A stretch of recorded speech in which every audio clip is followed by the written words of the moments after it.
Bismillah ar-Rahman ar-Rahim, in the name of God, the Compassionate, the Merciful.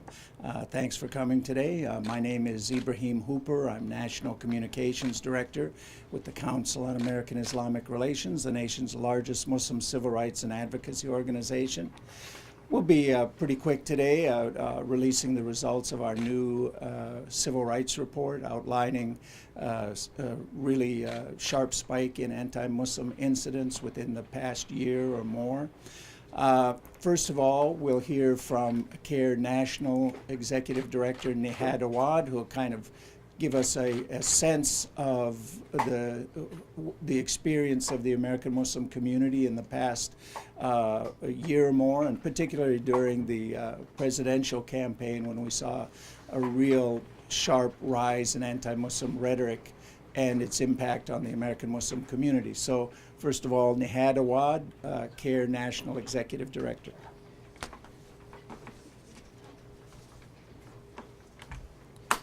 Thank you, Ibrahim. Can you just, they taped them. Okay. Good morning. Thank you very much for coming. First of all, I would like to thank our team, Corey, Saylor, and Zainab, for preparing this very important civil rights report.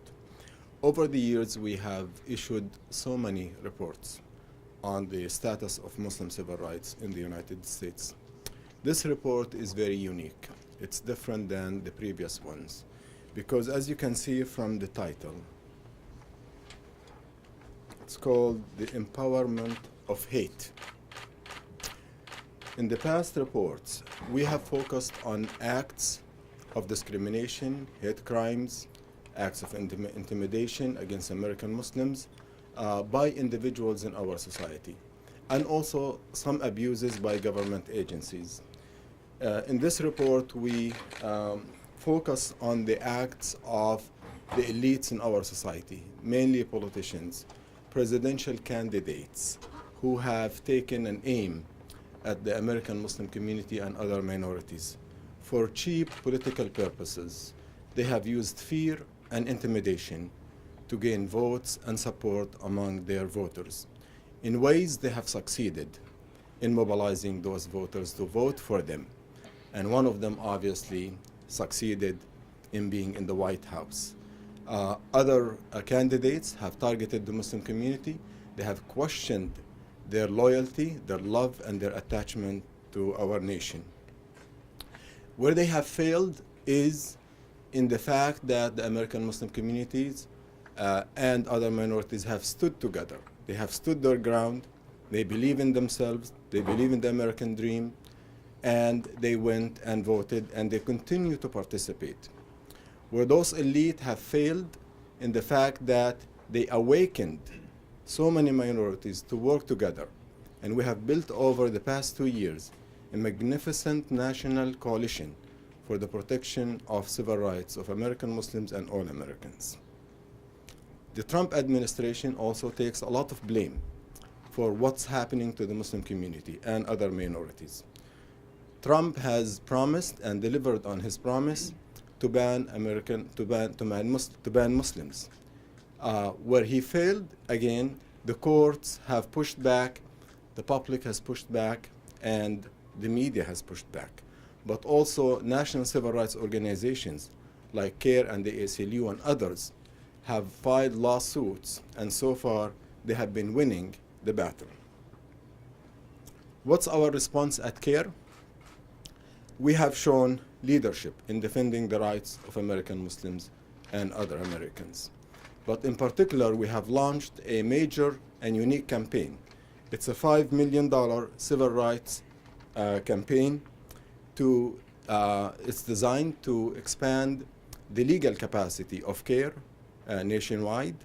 And also, it is designed to offer free workshops on civil rights of Muslims. The workshop is known as Know Your Rights workshop. It will be offered free of charge to Islamic centers and community centers, including mosques nationwide. It is also designed to continue to build strong alliances for the protection of the civil rights of all Americans. but also it is designed to help our legal team to file the necessary lawsuits and take legal actions to ensure that the rights of Americans of all backgrounds are protected under the Constitution. Now I would like to let Corey and Zainab to present the findings of this very important report. So we'll next have Corey Saylor, and he has a long title, so I'll let him give his own title there. But if you could give spelling and then title as well. Good morning. I'm Corey Saylor, C-O-R-E-Y S-A-Y-L-O-R. I am the director of the Department to Monitor and Combat Islamophobia, but for those of you who are doing print, spokesperson works just as well. Before I say anything about our report, we do want to acknowledge that while we're talking about the experience of the American Muslim community today, we operate under no illusion that the rise in prejudice that we're documenting here today affects a number of minorities. As people in the media, you've seen the targeting of the Jewish community, you've seen the targeting of the Hispanic community, and we want to acknowledge that and make sure that everyone recognizes we see that it's not just us that is suffering under this. And we recognize that the administration has to address all forms of prejudice, and we insist that they deal with it.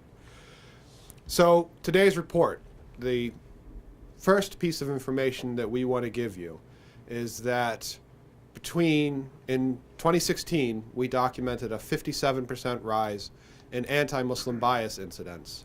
And that was accompanied by a 44% rise in anti-Muslim hate crimes.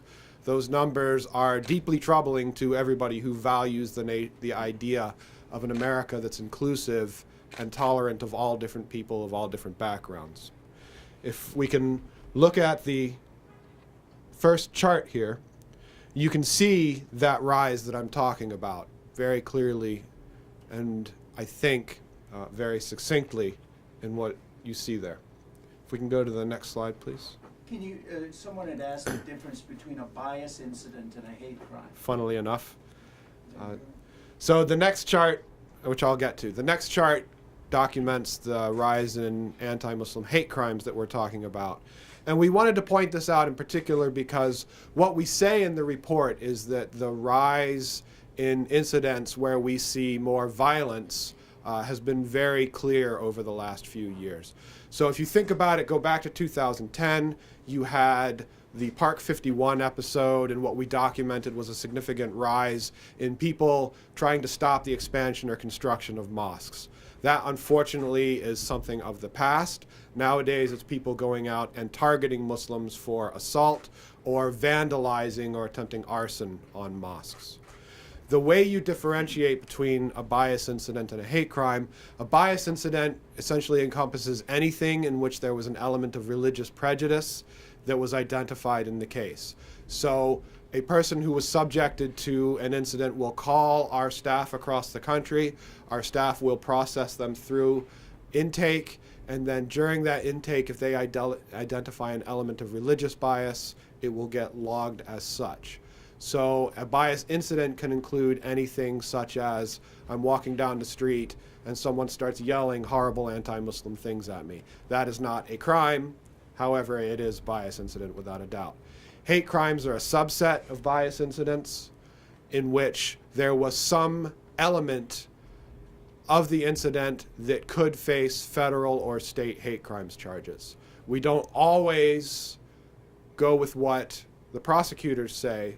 Oftentimes what we find is prosecutors, because it's difficult to meet hate crime standards, will sometimes prosecute things we know. For instance, someone was attacked and beaten while the perpetrator yelled anti-Muslim things. Sometimes that will just be charged as battery so that the prosecutor can make their case. We would count that as a hate crime no matter how it was charged. So that's the increase in hate crimes. If we can go to the... Thank you very much. And for folks that are online, We'll take questions if at the end. if you're folks that are watching online, if you go to Islamophobia.org, all of these charts are there for you to see. The last thing that we really want to talk about in terms of the report is the types. So I've already made this assertion that hate crimes have been on the rise, violence has been on the rise.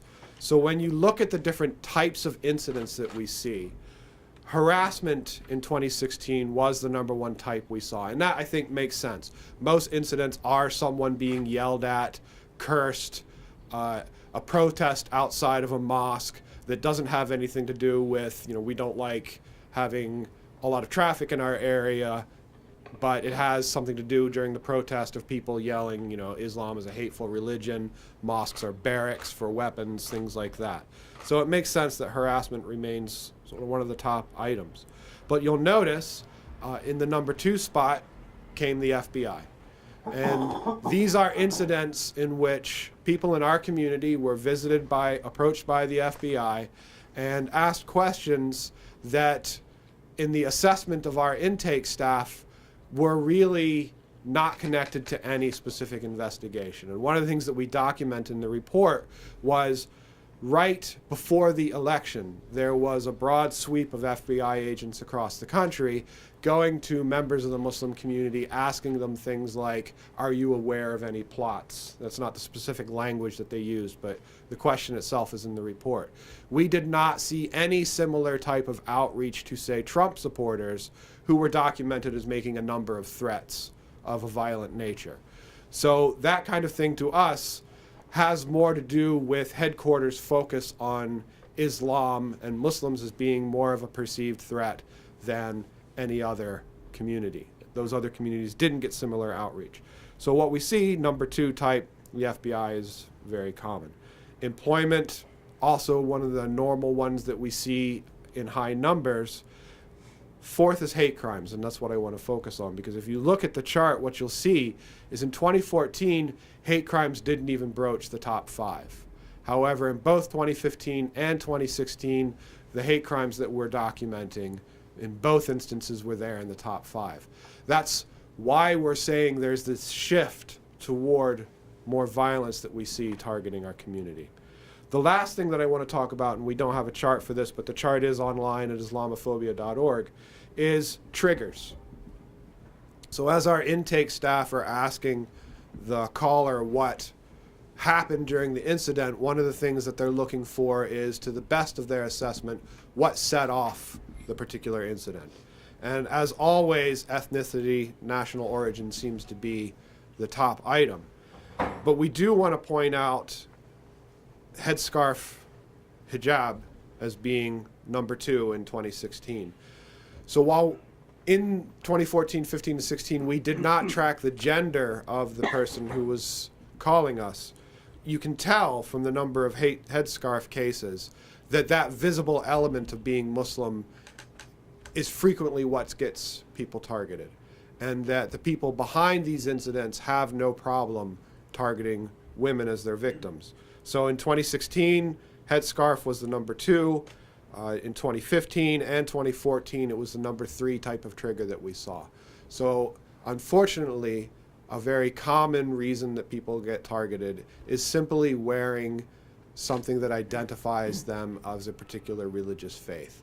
And to our minds, one of the most important things that needs to happen is the Trump administration needs to walk back the toxic rhetoric it was using on the campaign trail, needs to reassess things like bringing people who have expressed clear anti-Muslim animus and giving them jobs in the White House, and then attempting to implement their anti-Muslim rhetoric from the campaign trail into policy through such things as the Muslim ban. That all needs to be walked back, and our government needs to take significant steps to talk about unifying America so that the government can be part of the solution of the targeting of all these different minorities, not just American Muslims. What I'm going to do real quick is ask the co-author of the report, Zainab Arain, to address one element of the report we felt also deserved a particular focus, and that is the targeting of students and education, and then we'll open it up for questions. Thank you. Spelling and title again. First name Zainab, Z-A-I-N-A-B. Last name Arain, A-R-A-I-N. And I'm the coordinator in the department to monitor and combat Islamophobia. So one thing that we noted in the report was in 2016, we recorded 209 incidents targeting students. These included both incidents of harassment, intimidation, and violence. For example, in one instance after the presidential election, a female student who was wearing a headscarf in high school was approached by a male who pulled at her headscarf and said, "You're not American. This isn't what America stands for." Unfortunately, it's not just limited to students targeting other students. What is concerning is that administrators and teachers have also exhibited anti-Muslim bias and behavior. So in one instance in Arizona, a student raised his hand to answer a question, and the teacher berated him, saying, "You all Muslims think you're smart," and then went on a rant to state that she can't wait until Trump deports all Muslims. And this is the sort of biased behavior, and these are the sort of incidents which we record in the report. Thank you. All right, if we have any questions, we can take them now for any of the participants. You had a question? Go ahead. I'm Mary Bakker from the Public Broadcaster. I would like to know if you have any geographically breakdown of the numbers. I mean, where do hate crimes or anti-Muslim incidents do take place around the country? So one of the things that we recognize in the report is that where there's a CAIR chapter, we are more likely to get reports of incidents. So for example, we have 4 offices in Florida, and we're well known in Florida. We have 4 offices in California. We just established an office in Colorado. Because of that, we opted to not put state level data in the report because we felt like it would present a skewed view of what was going on. Because where I don't have a chapter, I'm getting less reports. Where I have a chapter, I'm more likely to get more. We did give the state level data to the chapters, and if you're interested in a particular state, we can certainly give that to you. And we're holding a number of the chapters around. A number of our chapters around the country are holding either simultaneous news conferences releasing local results, or they'll be holding them within the next few days. Any other questions? Hi, thank you for doing this. My name is Shota Sato from Tokyo Broadcasting System. I've got 2 questions to clarify. How long have you been doing this report? And are the numbers for 2016, since the spike has been so big, are the numbers the largest ever they've been? Our first report was right after the Murrah Federal Building explosion in 1995, I think it was, where there was an anti-Muslim backlash, and within a month of that, we did our first report. Now, when you say how many reports have we done, we've done a number of reports. Not all are like apples to apples. Some are apples to oranges kind of situation, where the reports evolve over time as to what they record and how they look at things. So I don't know if Corey, you have a more of an answer on that? Sure, absolutely. We were very fortunate back in 2009 to start hiring a lot more lawyers for the organization. So we took a couple of years off from doing these type of reports simply because we had to change the way we did intakes. And as a result, this current report only covers 14, 15, and 16 because we had to decentralize our system. So we didn't have just sort of a few people here in this office doing the intakes. We had to be able to train people in more than 30 offices across the country. So that's when he says apples to apples and oranges to oranges, that's the difference in the reporting that occurred. You had a second Yeah. question?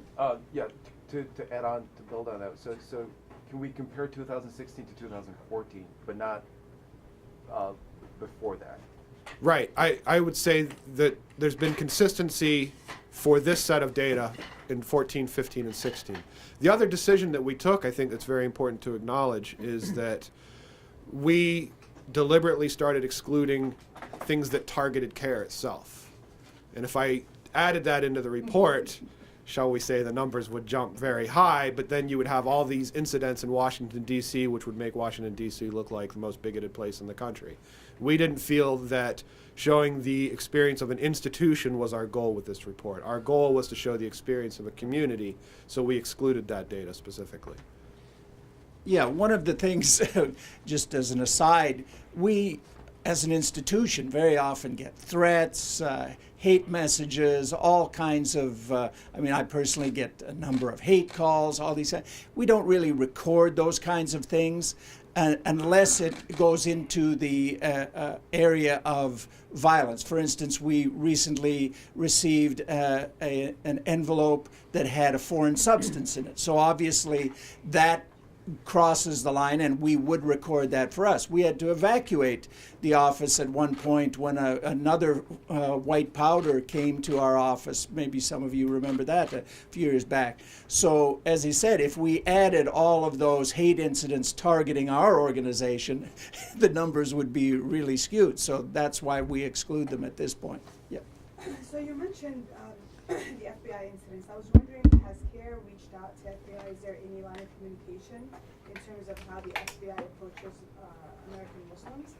And my second question is regarding the Trump administration.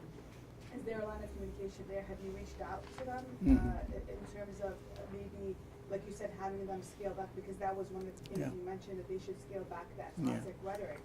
So just on those 2 points, the FBI and the Trump administration, I'll is take there the any first sort of line of communication open there? I mean, in terms of the FBI, we work quite frequently with the FBI at the national and local levels on hate crimes, on hate incidents. And there's a regular communication between our chapters, our national office, with individuals and investigators in the FBI on these hate incidents. Now, as to the political level, did you want to answer that? I mean, the administration is new. Obviously, we'd be hoping for things, but we'll see. The short answer is we do not have any communication with the White House, because I'll be surprised if the White House has any communication with minorities that have been targeted by this president and his administration.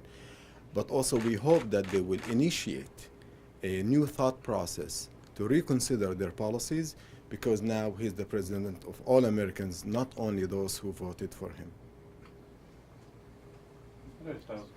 How realistic is that expectation, given Peter Charlie from Al Jazeera, by the way?